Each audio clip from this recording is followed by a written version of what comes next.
You get. So you need to understand how soon they are looking to move in. If it's someone that is looking to rent, this one, I really learned this when I was actually doing a lot of renters. Because why? Don't think about because you have few inquiries. Think about when you start having a lot of inquiries pouring in. You don't have time to start talking to 20 people. So these are the questions you need to actually decipher who is really who. You get. And I'm not saying anyone is time waster, but you know how to actually position your urgency with them. Welcome back to our YouTube channel, and welcome to another episode today. And today we'll be sharing a very enlightening content. Today we're going to be talking about qualifying clients. Now this is actually recommended for people who are just coming into the real estate market as realtors, real estate agents, or even if you've been in markets for a while, you've been selling for years, you still need to actually update your knowledge bank with this, because this is very powerful. Personally, I've been in sales for over 4 years, and I've been able to go through a lot of experiences with different clients with different personality, and I understand at some point you need to manage your focus and manage your time amongst your clients or your inquiries, and this explains how you need to qualify them and the need to qualify them and what you stand to gain, the essence of qualifying them. So you need to stay tuned to this. Actually, this was a webinar we had in the past less than 2 months, but we decided to share this on our YouTube channel today because we feel like this is something that needs to go all along, like for a very long period of time. You need to get back to this and stay tuned to this while you actually go through this. I don't want you to miss any minute of this webinar. So it's coming up right now, and please get the most of it. And I and my team, we've worked with a lot of people in the past few years, and we know how these people have been able to, how these people relate, and we know how we've been able to combat them. So this evening, I'll be able to share from our pool of experience, all joined together, how we've worked. Normally, we didn't really start our sales very well. Personally, I started real estate back in, like I said, 6 years back. So that's about 2016. And sales, I started selling because I did a lot of rentals in the process. So I started selling in 2019. I remember in 2019, I sold 2 houses, got paid for one. That's the commission, never got paid for the second. And so basically, there was a transition from what happened in 2019 to what happened in my real estate career in 2020. Because from selling 2 houses in 2019, I moved in 2020, then I moved into selling 15 homes in 2020. 15 homes in 2020, and to date, I and my team all together, we've been able to make about 8 people homeowners over the years of serving people in real estate space. So I've just there are a lot of things that came into change in my career that created that switch from selling just 2 houses in 2019. I'll pick 2019 because 2019 was the first year I actually majored into sales. I was within my comfort zone for a long period of time. That's for the first few years. Did a lot of rentals for a very long period of time before I switched into sales. So sales was very hard because normally you can imagine trying to sell properties of millions, and people with hard-earned money, you need to work with their emotions, you need to relate with them. Do a lot of talking, you need to build trust, and I learned a lot in the process. And in 2020, when the COVID set in, I cannot forget, I think it was from May. So the funniest thing was that we did the 15 homes that was sold even in 20. Now, when I mean 15 homes sold in 2020, that's excluding rentals. We did a lot of rentals that we never really kept tabs on. We never really we never took note of them. So normally we took note of the sales, and the sales didn't start coming until August 2020. So that means for the first half of the year, we never sold anything. So I never sold anything for the first half of the year because as of 2020, I was working with just very few team. Everyone were involved in sales with me. I was the only one involved in sales mostly, acting as the intermediary in all sales situation, all transactions between the buyer and the seller. And I never sold anything from January 2020 to August. That was when the first house was sold, until December 2020, 15 was sold. So after then, there's been a lot of transition, but normally the year 2020 was a major transition, and I knew what came into change, and I believe at this point, this is a great opportunity to actually share these things. So normally, qualifying clients is in so many ways. It's a very simple question. If you put it out there, on Google, you can easily get a lot of content, a lot of training session on YouTube that can tell you how to do this, how to do that. Even before I came into the session today, I've actually tried to prepare well enough to actually relate with some other people's content and pick one or two things and see if they actually correlate with what I'm going to share. And I can tell you for sure that there's one part people really miss, and that's actually the deal breaker for selling. You selling real estate doesn't start from qualifying the client. I know that is actually the topic of today, but before I dive into that, I need to let you understand the basis, the mindset you need to build that on. And that is where listening comes from. You need to be a very great listener before you're able to pre-qualify your clients. You need to be able to listen very well, because there's no how you can, the only way you can tell yourself that you're a great listener is when the people that you're talking, that are talking to you, they feel there. You get, when people, the clients that are talking to you, they feel like someone they talk to, listen and hear them. That's when you know you're a great listener. And there are a lot of tactics, a lot of things you need to take note when it comes to listening. I'll just give you like an overview of how it goes. So normally, for example, if you're out on a date and you have your phone with you, basically when you have your phone with you, the ladies can relate here. When a man has his phone with him during discussion, you feel very, how should I put it? You feel like you don't get attention. You get.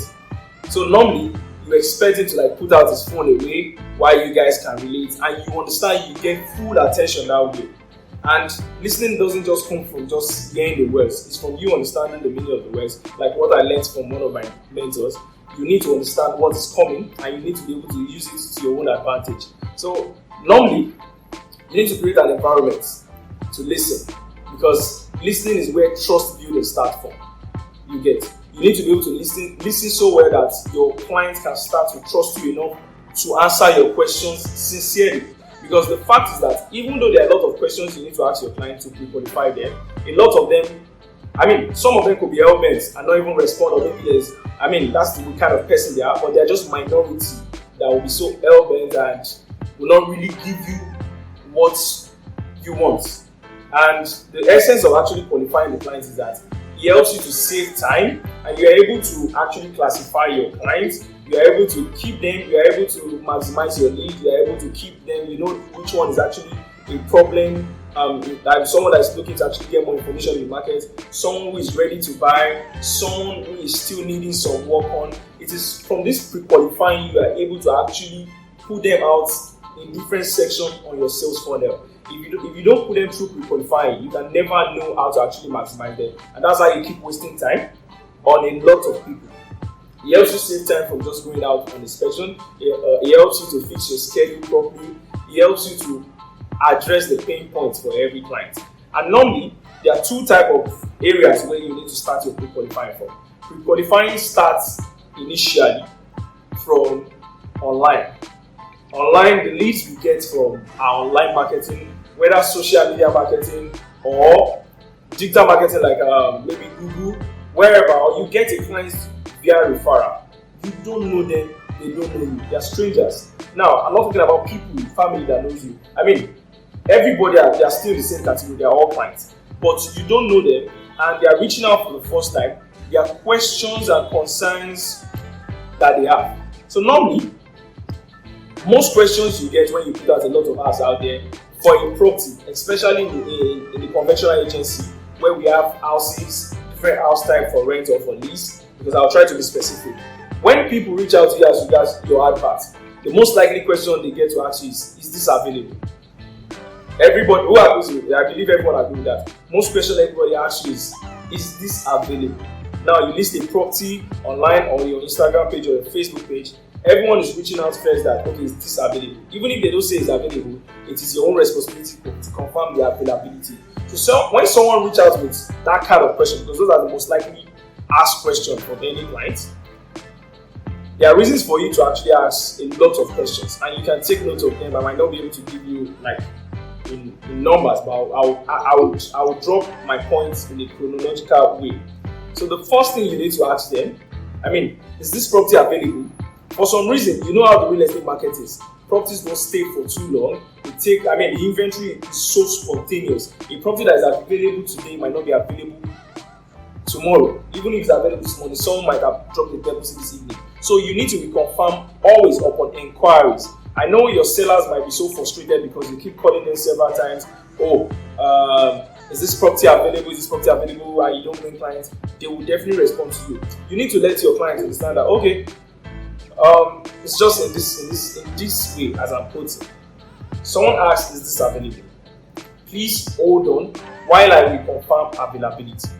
So you say, please hold on while I reconfirm availability. Because you posting it already shows that it's available, but you need to reconfirm as at now when you are asked, you need to understand if the property is still available. Now, while you are confirming that, you need to drop a second question.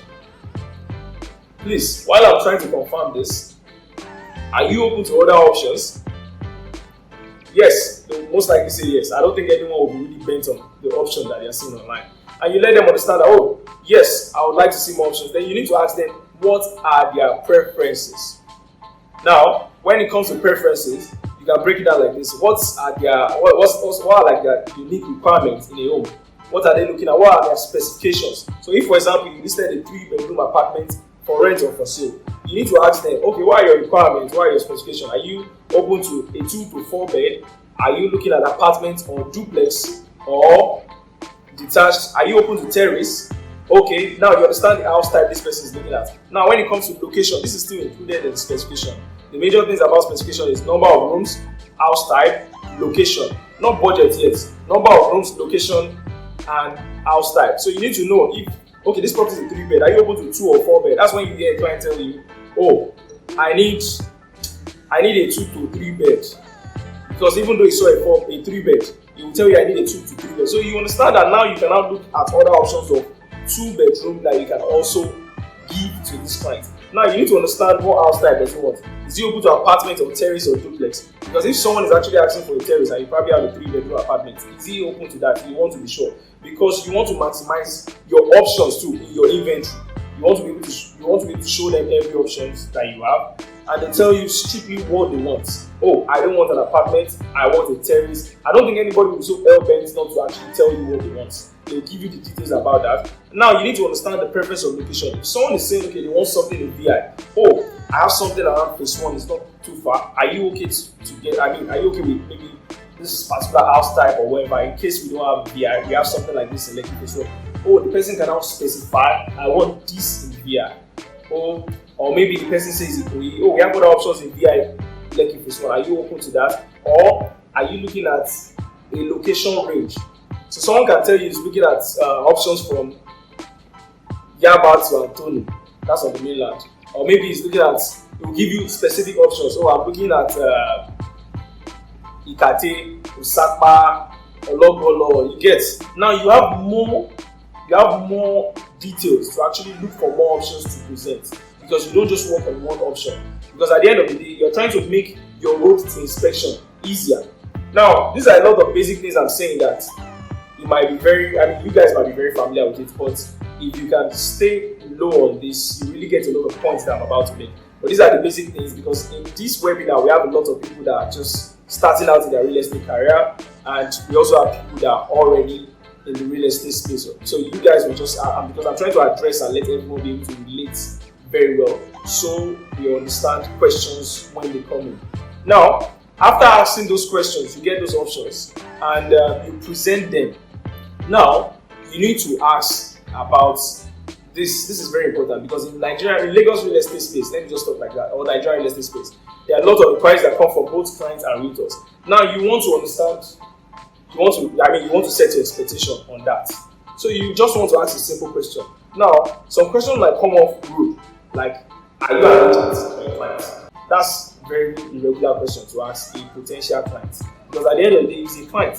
Some of them might actually see it as very wrong question to ask. So you need to ask them this way: are you inquiring for yourself or for someone? I and my team, we've used this a lot of time, and it has not really actually affected anybody in responding. In most cases, the ones that are realtors rather not even say anything or respond. They just keep quiet. They will just be mute. So you understand that way that okay, these are probably realtors. A client will have no issue to respond and say, "Oh, I'm looking at this property for my brother, or for my friend, or for myself." You get, and some realtors will tell you, "Oh, I'm looking for it for my client." Okay, so you understand who you are working with. You need to understand who you are working with. These are questions you ask upon inquiries. On inquiries, majorly on phone or their text, on calls of their text, maybe on any platform you're making inquiry from. Very important questions you need to take note of. And you go on to let them know that okay, now you're giving them all these options because they're giving you the specification. You want to understand the budget range. Now, most cases, people won't give you the budget because they understand that they don't want you to sell them on their budget. In case they give you a budget that is very, very substantial, then you just don't look for the best deal for them. You go on to look for properties that are within that budget. Meanwhile, that is why clients don't tell us budget. If you are having issues with clients not telling you budget, it is because they feel that they don't even know if their budget is low or high. They just feel that if they tell you their budget is like 5 million for that property that they want to rent, or 50 million for that property they want to buy, you will not look for a good deal of that same house type within a lower budget. You will present just 50 million houses or 5 million houses. So they also want to spend less and get the best. You get, it's not like they're asking for too much. We can do it. We can all, as realtors, that is why we are realtors. We look for the best deal where they get to spend less, or they are buying an investment property where they get to actually spend less and make more in their return. So normally people won't give a budget, but you should try and tell them like you need a budget range to work with. How much are you looking to spend on this investment or to rent this property? Just give me a budget range to work with. And you should let them understand why you're asking for a budget range. You need it to be able to present suitable options because there are so many options in the market. You can't just bombard them with options. Now that is where an understanding client will know that you're trying to help him or her. You get that kind of thing. And again, when it comes to the sales, you need to ask this question, very important. What's your purpose of buying? Are you looking to buy to live in or for an investment property? Now, it helps you as a realtor to be able to explore options when it comes to preferences. Like for example, when the man or the client is buying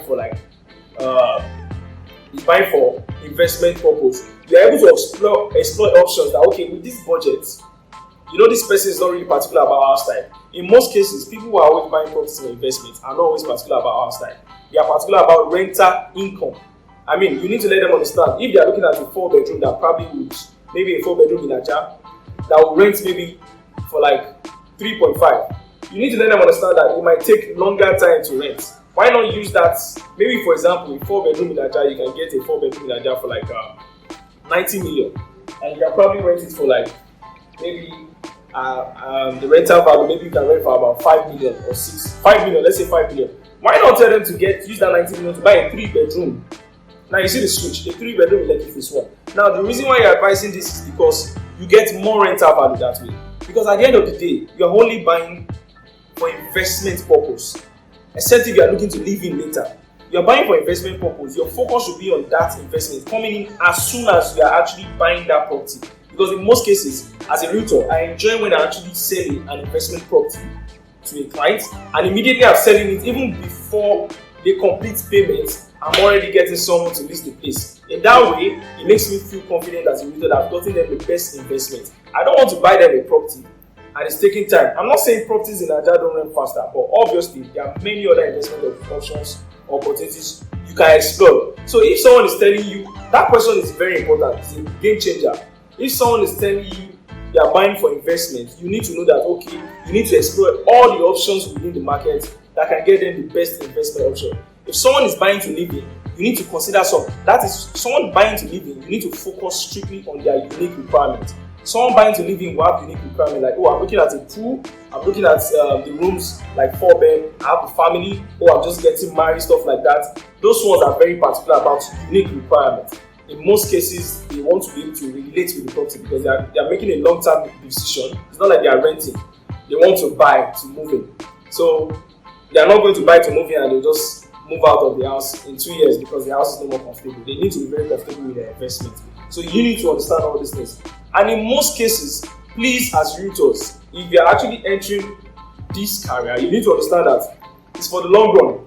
In the long run, in the sense that you need to see every deal as an improvement towards the next one. Because people come up with the mindset of, oh, this is my first deal, I need to make a lot of money on this, I need to do this, and they actually spoil this deal in the process because they are not actually focused on serving the clients properly. So you need to actually see every deal as a stepping stone to get better. In the sense that if you have inquiries and at the end of the day you close them and they don't come out so fine. Like I share my experience of selling 2 houses in 2019, I didn't make one money. I didn't make from one of them. I got better along the way. There are many cases like that, many scenarios like that. The market is so volatile and it's so stressful and it's not always in our favor. The Lagos Nigerian real estate market is actually very harsh, regardless of what the facade might look like. And so, sorry for the digression, but please just pay attention. And when it comes to asking these questions, you need to ask them. Don't escape these questions. In fact, there's no question that is invalid. All these questions, you cannot actually skip them for anybody. Every question I'm about to give you, I'm going to give you today, this evening, this webinar is so valid that you need to ask them. In fact, I have a culture of asking all my questions on day one. I don't think there's any room for, let me ask one question, a follow-up. A follow-up is a different ballgame. You need to ask all your questions at that moment you get the chance. Even though it might feel so awkward. Why? Because you're meeting your clients for the first time. You don't know the kind of person they are, or you're finding it hard to relate to them because of the kind of person they are. Maybe they feel very pompous or whatever. You need to mirror your clients. That's where listening comes. You don't only listen to what they say, you listen to their body language. You mirror them so you can be able to actually relate with them also. And through that way, you ask your questions, because you need to ask this question no matter how awkward it feels. You need to put you back in the best position as a realtor. So you get home, you know the kind of clients you are working on, or the kind of clients you're about to take out on inspection. So ask all these questions as they come in. You get that kind of thing. Now, like I said, these are questions you ask upon inquiries via call or text. Now you schedule your meetings. Now there's one cheat code. Not really a cheat code. It's just my habit of scheduling meetings. I schedule meetings to my convenience. Not to my total convenience. I put the clients first. But there's a mentality when it comes to scheduling inspection. Because why? The clients too do it. Most people you talk to that are looking to buy property, they are high value individuals. There's a way they treat their schedule also. There's a way they set their appointments. Sometimes clients will tell me, oh, I need to view this property by 4 p.m. I tell them, no, sorry, I can't. 4 p.m. Not actually. I just tell them that can it be closer? That's if I have enough time. I'll tell them, please, can we make it earlier? It gives you value as a realtor. They don't just give you a time like 4 p.m., 2 p.m., 1 p.m., 8 a.m. and you show up like that. Sometimes you need to look at where you're coming from. You need to look at this time. Is it realistic with your own schedule? Now, is it convenient for you? For example, I remember when I stayed on the mainland before for a while. That's before moving, and I had to always attend to inspections. It really affected me a lot in 2019. It's just very annoying that, when I look back at the mistakes I made, I'm looking at how did I make these mistakes. Just look at it. Someone will give you an ATM appointment. You are coming from, let's say Yaba is the closest to the island, very close to the terminal bridge. You can't spend more than, you have to spend 45 minutes on the terminal bridge any time of the morning. From 7 a.m. to 9 a.m. you have to spend 45 minutes on terminal bridge. Now, you have to wake up and someone is giving you ATM. This client probably stays on the island and can be closer to the meeting point. Now, when they give you ATM and you agree to ATM and you miss it, it's a problem because you keep missing appointments. I remember many times when I would be coming from very far, I would have to maybe take bike at some point, and I'll get there and I'll call the client saying, I've left. You kept me waiting for 15 minutes. There are many clients that are very strict with timing, but they didn't force you for the ATM. That's what we don't understand. When they give you this timing, nobody forced you. You need to actually set a standard for yourself.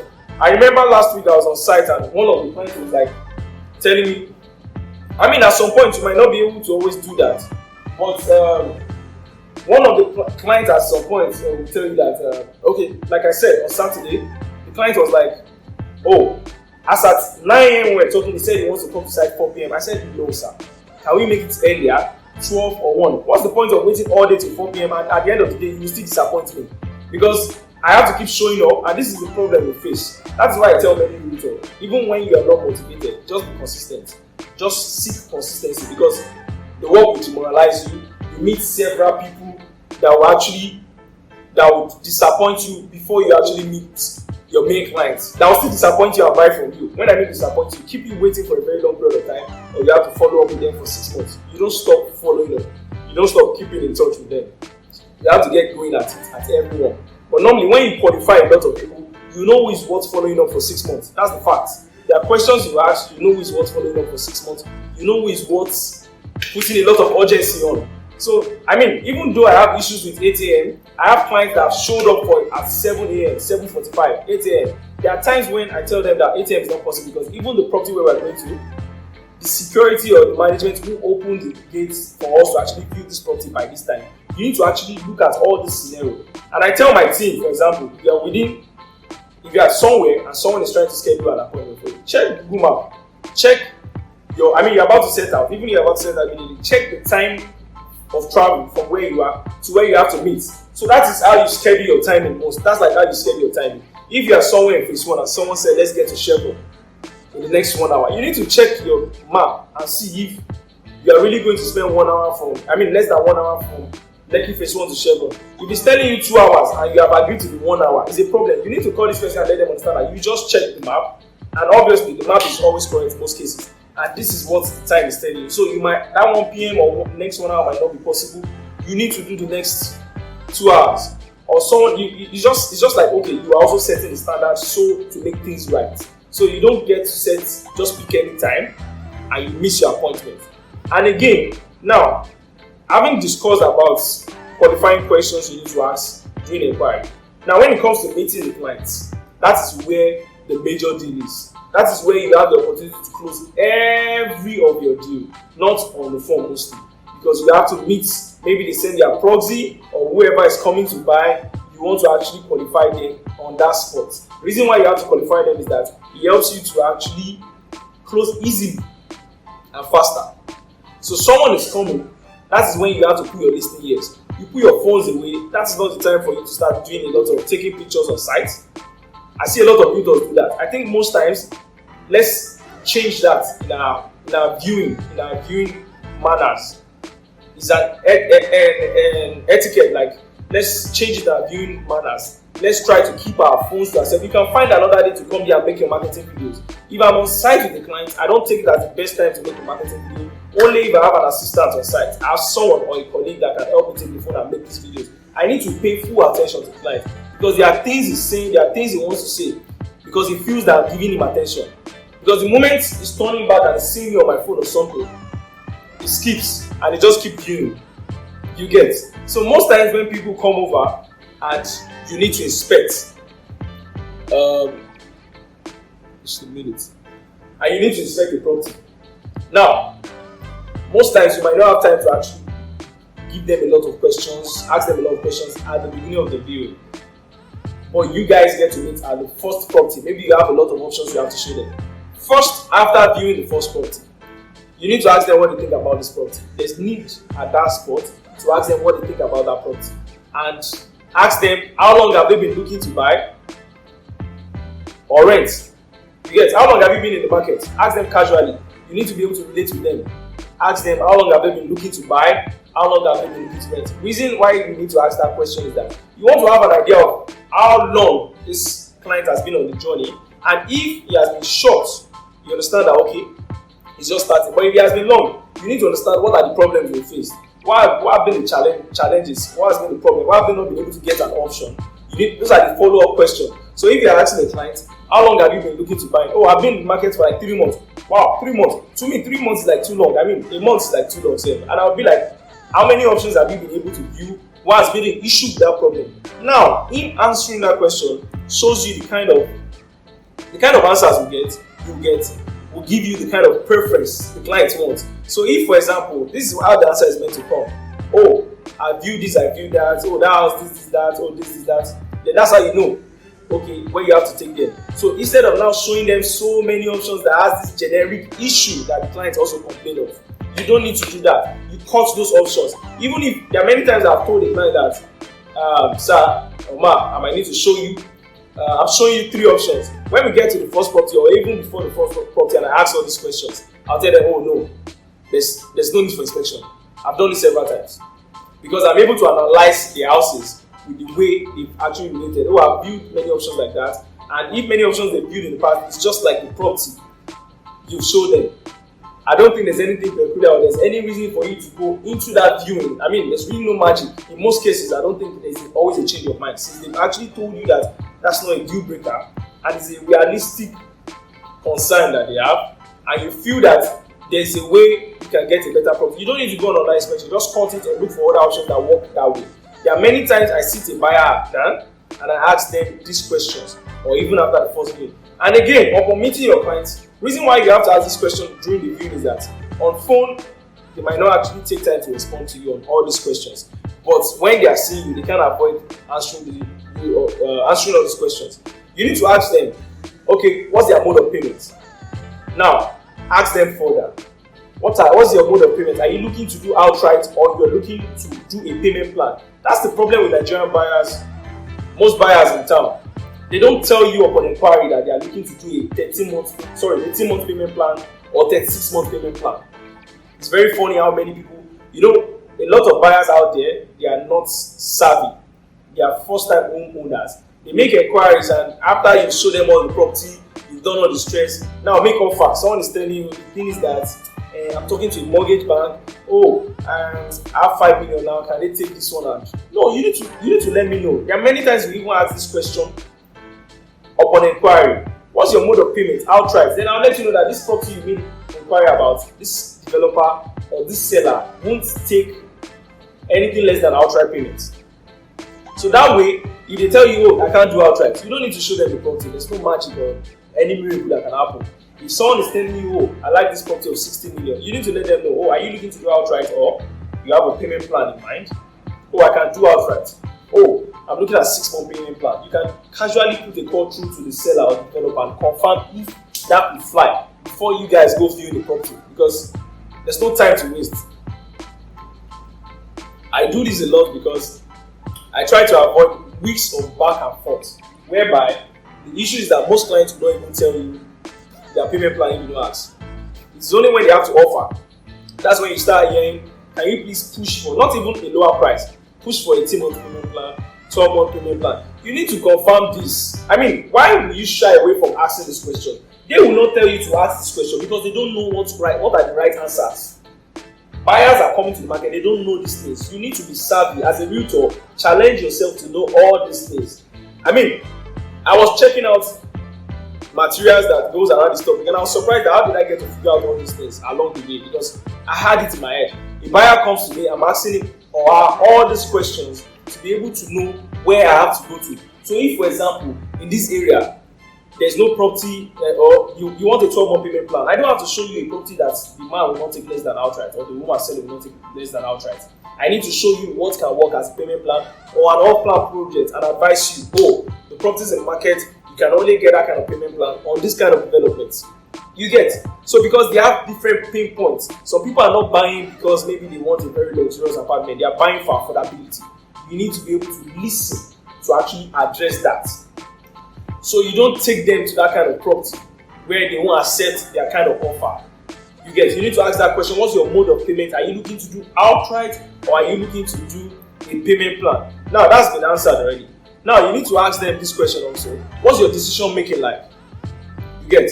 What is your decision making like? You want to know if in most cases you want to know if the man that came to view is married. Because if he's married, he's most likely going to bring his wife to come and view that property or his children before he buys that property. And you don't have time to waste. Sincerely, buyers don't understand that we don't have time to waste. Even at the end of the day, when I'm grateful for every deal that we've closed, I don't like the idea of going for the second viewing. I mean, as a realtor, I just want to close all viewing at the point. But you need to be patient enough. There are many sales that require up to 10th viewing. I don't know if I've actually done up to 10th viewing, I can't remember, but I've done a lot of viewing on a particular property just to close it. But to make your second or third viewing very realistic, maybe most times when you're coming back, you're just coming to check for some repairs, you need to understand who is the decision maker. Are you showing a property, or are you showing a property to a parent who is actually trying to make decision for their child who can make payments, who can afford to make payments, afford to buy the property? So if in most cases you're showing the proxy, you need to understand their decision making. I've sold properties to people that have not even met the owner, but I've met their proxy. In most cases, their proxy will tell me, oh, they are the decision maker. And it's like that in most cases. So there are cases where it's different. So you need to know this thing so you know how you direct your work. So you ask them, what's your decision making like? Do you have to bring someone to come check out the property? Even before, if you can find a way, you need to always find a way and opportunity to ask these questions, because these questions will not give. You can only, by law, get a ready-to-buy buyer that will show up and not need to go around these questions and tell you, oh, this is what I want, I've been in the market, this is the property I want. I mean, that's what we pray for every time, but definitely we need to work hard for the ones that will tell us all these things. We need to be able to bring them closer to the closing table. And those are the questions you need to ask. Oh, are you going to bring your wife? I mean, if you're a married person, I tell you this, I need your decision maker to be on site on that inspection day. I mean, I want them to come view it because I don't really have time to do too many viewings. Apart from me not having time, the property doesn't stay for too long. So while we are going back and forth doing 2 or 3 viewings, someone has already made a decision to make a deposit as soon as possible. So you don't want to lose that on that. They as buyers are not aware of these scenarios of a lot of buyers of the property. You as a realtor, you know it. You see your fellow colleague there showing another person, and you know there are thousands of realtors showing the same property to a lot of clients. So you need to find a way. The market is so saturated. You need to find a way to speed up your own transaction, so you don't complain that why don't you close. These are the questions you need to take note of and ask them. When it comes to concerns, I don't think there's anybody buying any property anywhere that never had concern. Everybody always have concern. And most times, I always beg people to look for concern. It's not like I'm trying to tell them to look for fault in the property I'm showing them. It's just a simple question. Do you have any concerns? But in most cases where you feel that you'll be able to talk a lot about the property, when you've been able to convince them a lot about the development during the showing, you need to ask them this question. Do you have any concern that you think I need to address? Yeah. That's when you start hearing, oh, the road, or this thing. Concerns will come as objection. Because you are trying to pacify objection. That's the trick to it. Objection is meant to come like, that property showed me, I don't like it. The road, this. Now, it shows that you are listening. You're trying to show concern. Now, you're putting yourself in their shoes to let them give a concern about the property. But what's your concern about this property? Now, there are things they overlook during viewing that they'll still go back and sit down.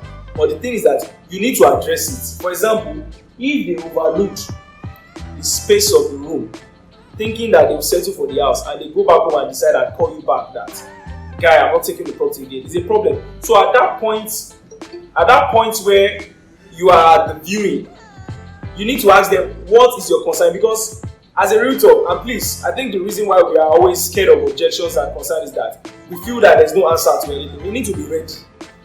I don't think there's any concern anybody can ask me about any development, anyone I'm involved in, our company is involved in as a partner, or we are not even involved in.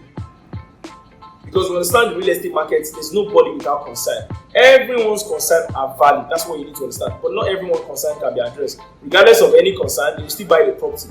Because what I tell clients, now this is how I answer questions. Don't shut any objection down. Let them understand that their objection is valid, their concerns are valid.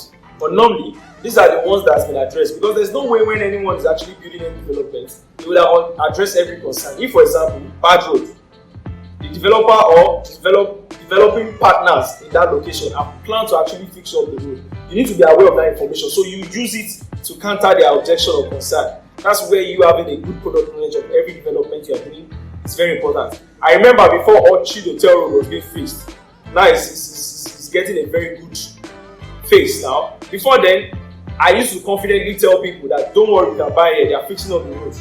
They are fixing the road because they did a lot of extension. I could relate, I got a lot of information from different partners and selling to people even when the road was not in a very good condition. I could tell them buy here because don't worry, they are fixing up the road soon. The property value here will really go higher.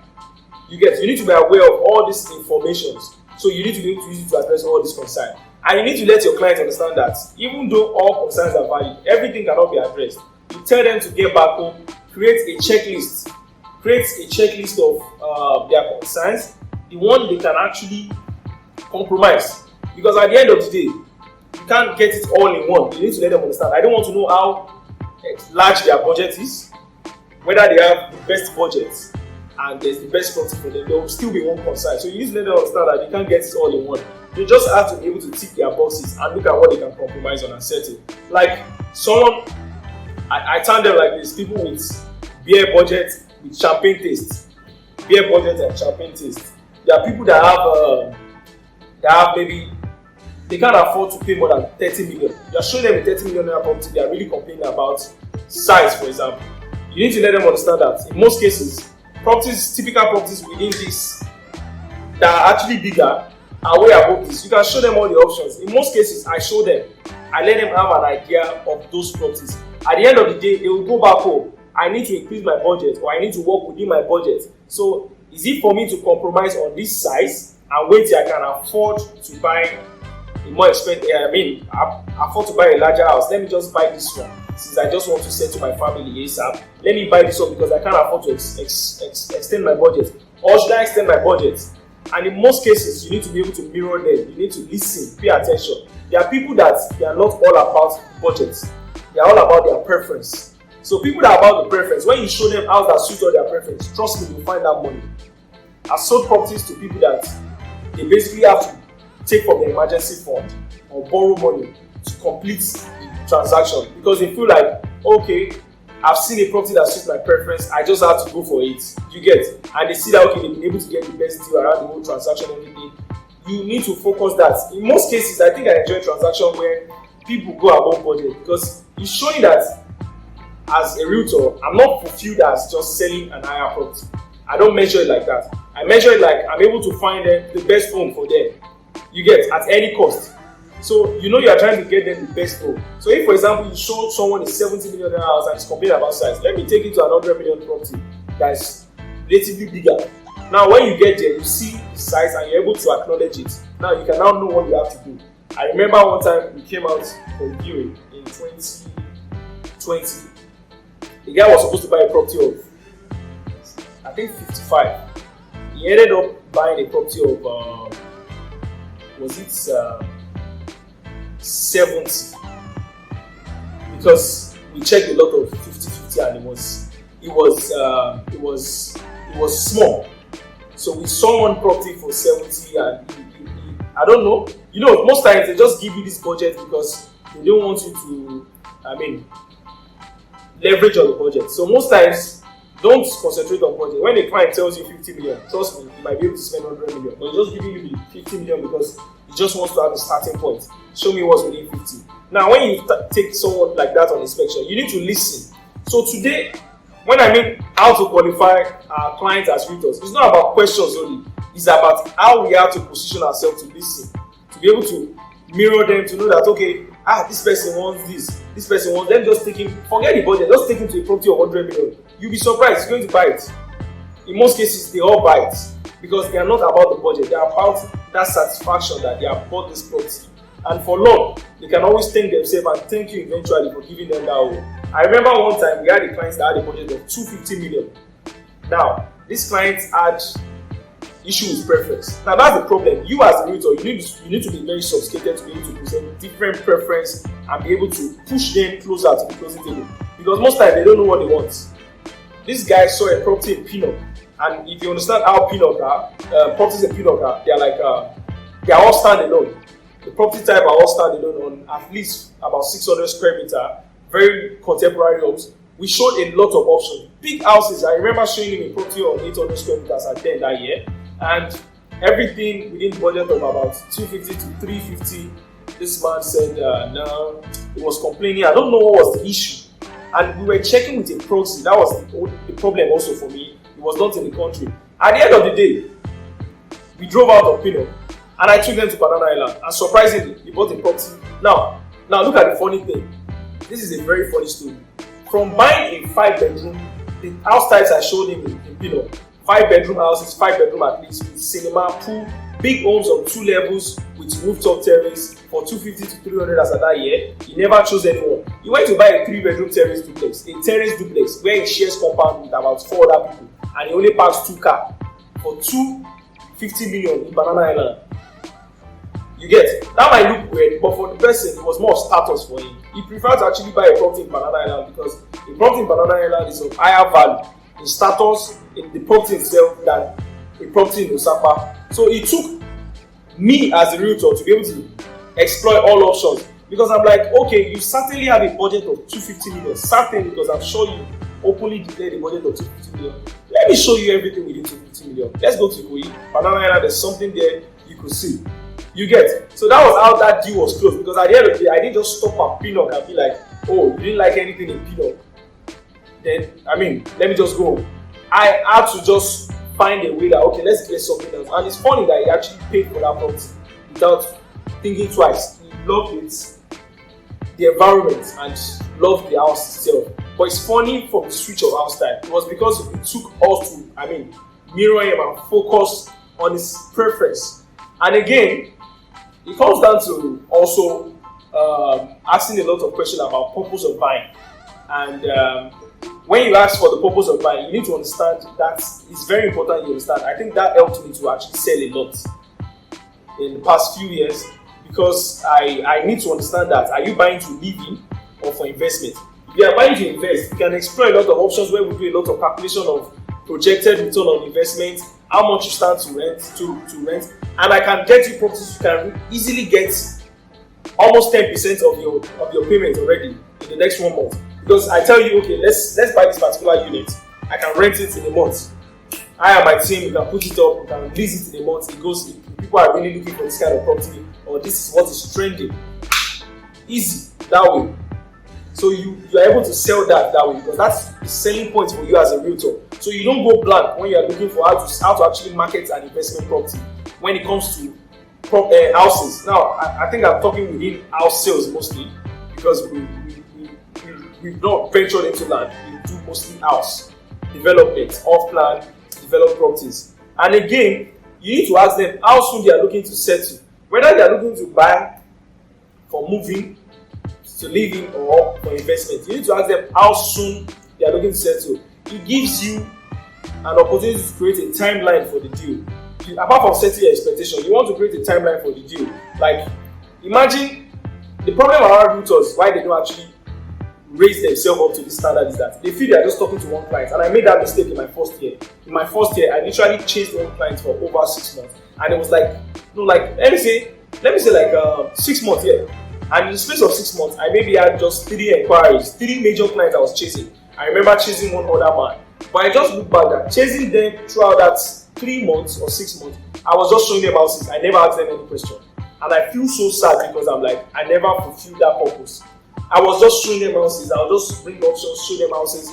I never actually asked them questions to qualify them. And that was why I actually slept on them, because I believe they must have bought from someone who qualified them. You get it? Because normally I've seen scenarios whereby I show clients property, the same property, and they tell me, oh, one realtor brought them here. And I'm like, why didn't you buy from the realtor? They'll be like, oh, they don't know why.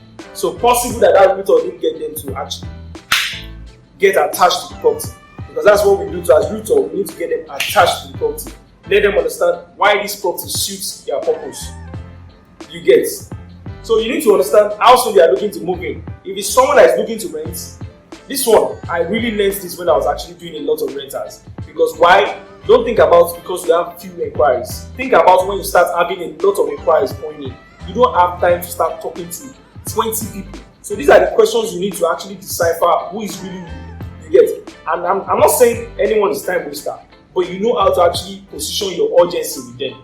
You get that kind of thing. So for example, I asked someone who is looking to rent, oh, just a minute, how soon are you looking to move in? The renters, you see, it's funny how people that their rent is expiring 6 months, and they're telling you like, oh, they come out, they reach out to you, oh, can I check out this property? I mean, it's very realistic that they are not looking to actually leave their current space. They are just trying to look at the market. They have time, you don't have time. So you need to ask them. I've met a lot of clients who their rent is just 6 months left where they are. And when they tell me 6 months, I'm like, are you looking to actually leave now, or are you looking to secure a place while you're staying in the former place? Oh, then they open up and tell me, oh, they're just looking at, just checking out the market. In most cases, I alter such inspection.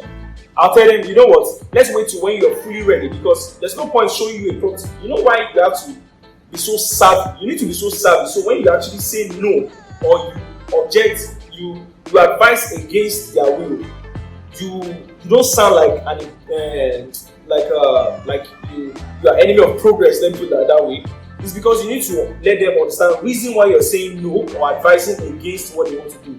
I'll tell someone that is looking to rent a property or buy a property in 6 months and it's not ready, because if I show you this property now, this property is not going to be available in 6 months, and when you come back in 6 months when you are ready, you have to restart this viewing process, and that's a lot of stress again. You get? So if, for example, you say you want to buy a property and you want to rent a property or buy a property. In the reason why I'm using the word rent is that most of us that started in real estate, we take up a lot of rental deals at least to just close ASAP, and even the rental clients need a lot of qualifying questions. You need to ask them how soon are they looking to move in. Then they tell you in 6 months.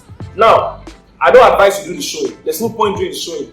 If you're telling me in 6 months, that's when you're looking to move in, but you want to just check the market now, send them the options on phone. Let them have the options, pictures, everything on phone, and you tell them that when you're ready or you're very close to moving out of your place, let's go back into the market.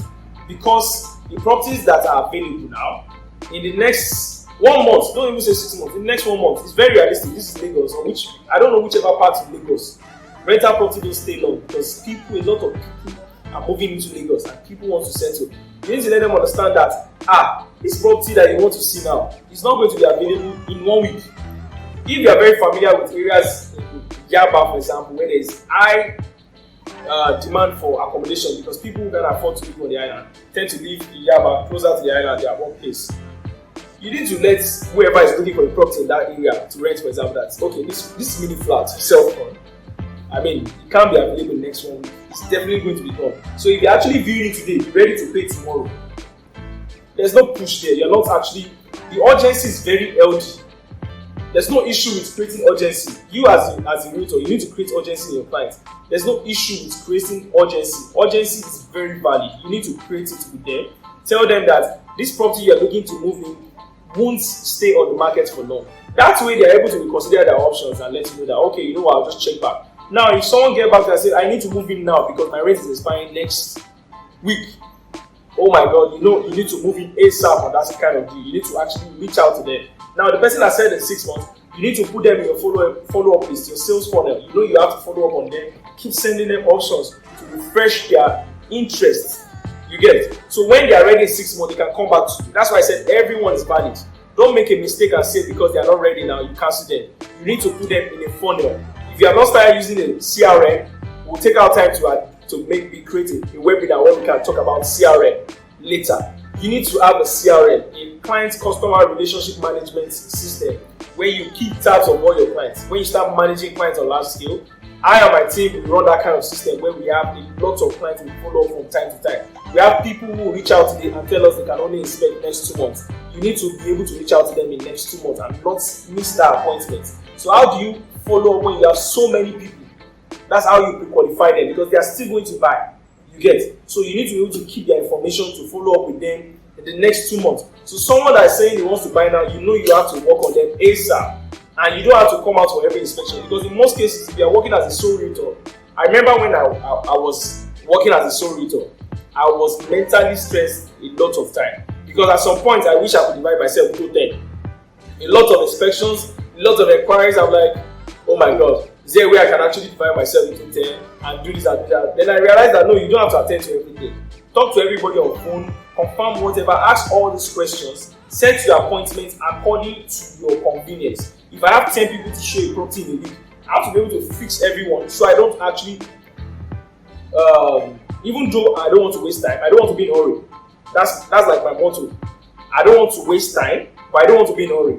I don't want to be in a situation where I've fixed 5 inspections in a day and I go to the first client, which in Lagos, they might be 30 minutes late, and I'm telling them, oh, I need to show them ASAP. I won't even calm down to listen, because in most cases, I use this technique when it comes to this thing.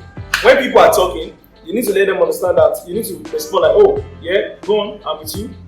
Yeah, go on, I'm with you. They keep going on, they keep giving you everything. They tell you everything about history of everything they've done as regards making a decision to buy a home. That is how you now know that, okay, from this discussion, this property will not suit you, this one will suit you. You need to ask simple, basic life questions. Now, relate with your client, mirror them. So when they talk along, at the end of the day, you'll be like, oh, you're this kind of person, or this. You know that property will suit you, but let me explain how the property is. Don't always miss the fact that you have to explain how the property is regardless. Even if you have your opinion about the property, because I won't lie to you, I've sold properties where I told clients, no, it won't work for them, and eventually it worked for them. Because even though you tell a client that, oh, this property will not work for you, I will analyze what the property looks like. So it's left for the client to now say, you know what, let's still go see it. You get, oh, this property is very nice, but it's very expensive. Let's still go see it. It suits my preference. Let's still go see it. Don't just conclude in your mind that they won't like it. You get, just the way every concerns are valid, every listings are valid. You get that kind of thing. And again, I might not be able to address when it comes to working with realtors, your partners, agents. And reason why I can't address that is that there are a lot of problems when it comes to working with realtors, and I don't think we can ever address that for life. It comes to your personal development and how you want to work with people. I have partners that will tell you they don't work with realtors, they don't work with agents, they only work with clients. All my life, I've worked with every realtor. In fact, I look forward to working with more realtors, and that's why we're trying to bring this kind of connection whereby we can have this platform to build up realtors. Because we've not only sold all these houses by our own power, we've sold them through a lot of networking. We prioritize networking with a lot of realtors, and that's why we've been able to create connection with everyone. At the end of the day, we're able to serve their clients, because we understand that even if we can't attend to all clients, we can attend to all realtors through networking. And at the end of the day, they can see us as a reliable partner to help them in also providing what their clients want. And we've positioned ourselves like that in a very long time, and it has really worked well. And that's why we're actually bringing this opportunity whereby I and my team, I personally, I can be able to share from my pool of experience, because I'm not actually sharing things from maybe I've read books from somewhere. These are experiences that I've learned within maybe a short period of time, and it really worked. And I mean, it's more like a coaching I'm doing now, not like mentorship per se, but like a coaching where people can have the opportunity to start their real estate career on a better note, because I really survived I thrived through a lot of things, and I believe people who are coming in, they don't really need to go through so much stress. You get, they can come in and get better at their career, like they improve. That was that on that, and I hope you guys enjoyed that. I mean, I hope you learned from this that we shared, and you took note of every question, because every questions that was shared in that webinar, they are actually very important, and you need to use them from time to time during your sales transaction. And there's one more thing I would like to add. So normally, there's something we need to understand. There's really a lot of essence in building social wealth. Social wealth is all about your network. It's about how many people that knows you and how many people you know. And over the time, you can always increase that. Look at your contacts on WhatsApp now, your contact list. They don't have to be stagnant. You need to increase them. And the only way to do that is that it's not only about you increasing them, it's about these people also having your contact. And the best way to do this is what I and my team will do. So normally we put out a lot of adverts out there, or when people make inquiries, when people come to us through referrals or through our adverts, we actually talk to them like this. We ask them this question: what is your name, please? So I can take note of your number. And please kindly take note of my number. My name is Adebamo Ifelua Zion. The reason why you have to do that is that you have to let these people see that you're trying to make a connection with them, and they will also see a reason to actually make a connection with you. So that way, you guys have each other's number. They can consistently see your posts on WhatsApp. Now, this is the thing. If you get about 1,000 inquiries in a year, and you talk to 1,000 people like that, you save 1,000 people like that, and 500 people save your number like that. They get to see your status. Apart from that, you saving their number means you can always have them as a broadcast list. So that's how you even create a broadcast list on your WhatsApp list. It is from these people because they asked for they made an inquiry on a related property. So you can always send them related properties later through WhatsApp BC. And over the time, if they're interested in your product, they will buy from you. So you keep wondering why you don't have clients. It is still the same people that make inquiry about this particular property that they're not actually going to buy now. They're the same people you're supposed to maintain a connection with over the time, because if they don't buy now, they will buy in years to come. So normally, when you do adverts out there and you spend a lot, even if you don't make the sales, you need to actually earn the network. That's the best thing to do there. So over the time, you can always convert them into buying clients. And this works for everyone, even in different sales of, even in service-based business, not only in real estate sales. If you're selling anything or you offer any service, this is actually the best way to actually increase your social wealth or build your social wealth. I hope you guys had a great time with us, and please subscribe to our YouTube channel. Make sure you like this video and you leave your comments in the comment section, and we'll be looking forward to actually giving you more real estate content in the future. Thank you guys. God bless.